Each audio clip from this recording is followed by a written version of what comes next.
Alors qu'on revoit les quelques temps forts de la rencontre.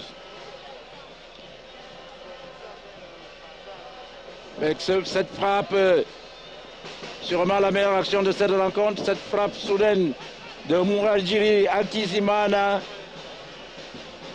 qui a mis à rude épreuve Anaziti qui passait une belle soirée jusque-là, et puis la El Marti qui a voulu redresser pour un corner. Et encore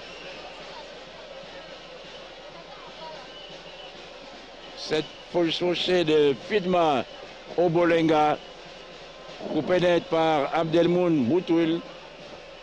Et c'était tout pour la première manche qui s'est donc soldée sur le course de revue partout.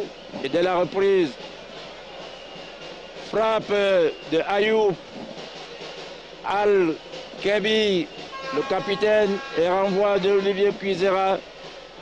Et là encore, Raimi, qui au lieu de frapper au but a cherché son capitaine, a cherché Art Marti. Et Manzi Thierry s'est interposé. Et puis cette frappe de Iraldunka entre quelques temps plus tôt. Ou encore cette action cafouillée et puis dégagée.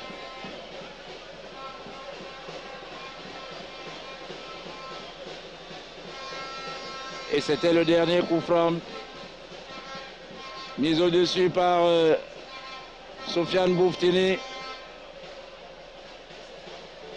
Cette action collective, la meilleure de la deuxième mi-temps. Et ça va frapper. Et c'est encore Ilad Kounda qui bloque le shoot de son capitaine. Et c'est la fin de la partie. 0 but partout pour cette première rencontre. Et je vous le disais, la Maroc, lui, plus ou moins, ayant encore beaucoup de cartes entre ses mains. Marocaine pour le Rwanda. Et Radou Kounda. Le Togo, à la troisième journée, peut encore se dire que tout n'est pas perdu.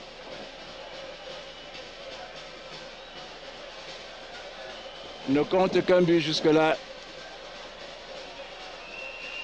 Sur 3 rencontres déjà, 2 matchs nuls, 0 but partout. A cartonné dans les autres groupes au niveau des buts. Troisième journée contre le Togo.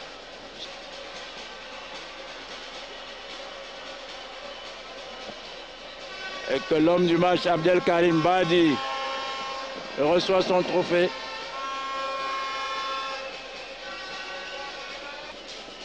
Beaucoup d'occasions de but.